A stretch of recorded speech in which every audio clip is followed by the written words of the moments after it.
Hi everybody, it's Kay back today with the second EKG question that goes along with the one from last time, from yesterday.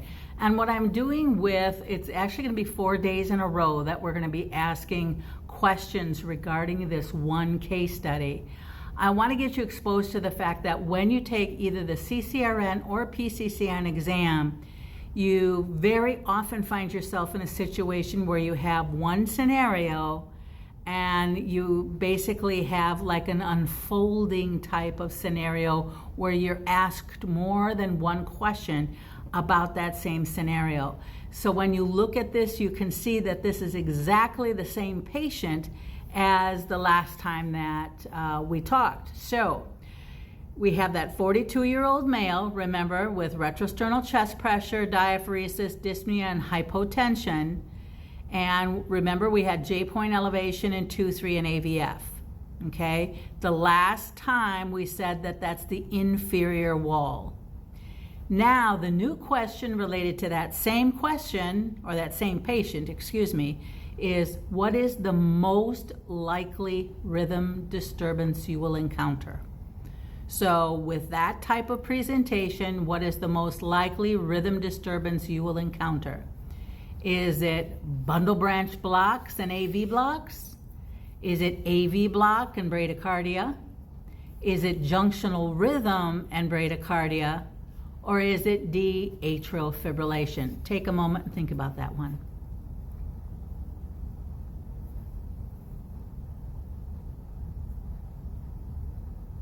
Well, the answer, guys, is B. I'm sure you got that, and that is AV block and bradycardia. Now, why does that one stand out far above the others? It calls on you to remember some anatomy, right? Anatomy of the conduction system, and that is that when we talk about the AV node, in 90% of the population, so in 90% of people, the AV node gets blood supply from the right coronary artery, okay?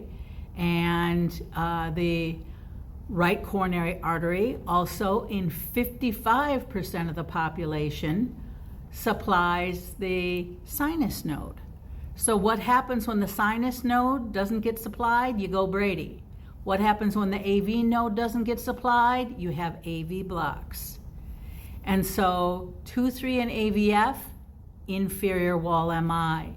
Inferior wall MIs, because the inferior wall is supplied by the right coronary artery, we are going to wind up most likely with AV block and bradycardia.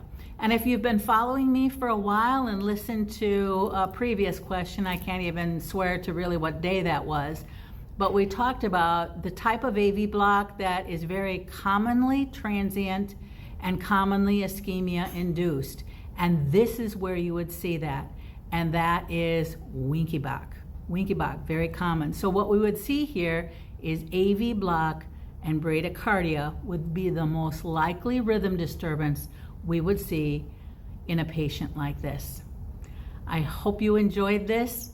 Please head over to my website, find out about my free little webinar series on the 12-lead EKG, where we're going to be talking about bundle branch block differentiation. We'll talk about rate-related and Brady-dependent bundle branch block, and that is on August the 6th at noon Central Daylight Time.